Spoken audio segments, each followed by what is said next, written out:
காட்சி இவனுக்கு பால் அபிஷேகம் நெய் அபிஷேகம் எதுக்கு இதெல்லாம் இதுல யார் உனக்கு ஓட்டு போட்டு யார் உனக்கு வந்து சிஎமாக்குறான்னு சொல்லி பார்க்கலாம். இன்னும் 15-20 வருடங்கள் சரி உனக்கு வருகின்ற நிலைமை நான் இப்ப சொல்லக்கூடாதுன்னு சொல்றேன்.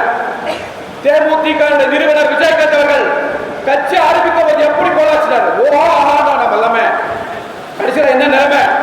அம்மாவை ஒரு நாள் அண்ணனுக்கு தெரியும், அண்ணன் கேட்பேன் அண்ணனுக்கு அசம்பிளி நாக்கு துருவி பிடிச்சி பேசினார். அதோட காலம் போதான் இருக்கிற இடம் தெரியல. இன்னைக்கு போயிட்டு திமுக கிட்ட பிச்சை எடுத்து 10 சீட்டை வாங்கியிருக்காங்க. இது யார் சொல்ற அப்படின்னா நடிகர்கள் புரட்சி தலைவர் அம்மாவோட சரி தமிழ்நாட்டை ஆளுகின்ற தகுதி இப்பொழுது இருக்கின்ற அனைத்து இந்திய அண்ணா முன்னேற்ற கழகத்தோட பொதுச் செயலாளர் மரியாதைக்குரிய அண்ணன் எடப்பாடி கே பழனிசாமி அவர்களுக்கு தான் தகுதி உண்டு. இந்த 2026 தேர்தல் கண்டிப்பாக நமக்கான தேர்தல். இந்த கூட்டணியில் இருக்கின்ற அத்தனை பேரும் நாம் அனைவரும் ஒன்றிணைந்து இதுதான் முக்கியமான சப்ஜெக்ட். ஓசூர் தொகுதி கிட்டத்தட்ட எஸ்ஐஆருக்கு முன்னாடி 3,70,000-75,000 ஓட்டு இருந்துச்சு.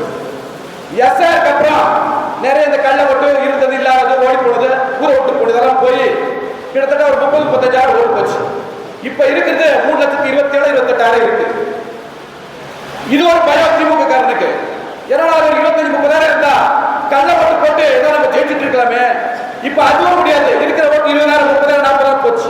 இந்த குளத்தூர் தொகுதியில் ஸ்டாலின் நிற்கிறாருல்ல அந்த தொகுதியே கிட்டத்தட்ட 60,000-50,000 ஓட்டு போயிடுச்சு. அவங்களுக்கு பயம் வந்துச்சு.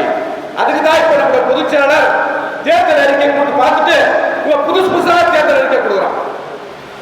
எடப்பாடி அவர்கள் தேர்தல் அறிக்கை கொடுத்ததுக்கு அப்புறம் தான் திமுக வேட்பாளரை அறிவிக்கிறோம், தேர்தல் அறிக்கை கொடுக்குறோம். காப்பி பண்றான். அண்ணன் சொல்வார் எல்லாத்தையும் காப்பி பண்ணி இன்னைக்கு அனைத்து இந்திய அண்ணா முன்னேற்ற கழகத்துடைய செயலாளர் அவருடைய திட்டங்கள் ஏற்கனவே கடந்த 5 வருடங்களாக நமக்கு தெரியும், மக்களுக்கு தெரியும். அது கண்டிப்பாக நம்ம மக்களிடத்தில் எடுத்து செல்ல வேண்டும், கூற வேண்டும். அம்மாவுடைய திட்டங்களை எல்லாத்தையும் க்ளோஸ் பண்ணிட்டாங்க. இப்ப அம்மா உணவு இருக்கிற இடம் தெரியல. தாலிக்கு தங்கம், ஆடு மாடு, குழந்தைங்களுக்கு நாப்கின், அதே போல லேப்டாப், சைக்கிள் எல்லாம் போச்சு.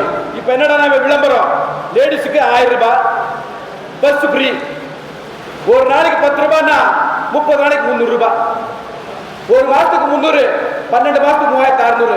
ஏதோ நமக்கு டெய்லி வேலைக்கு போயிட்டு வந்தா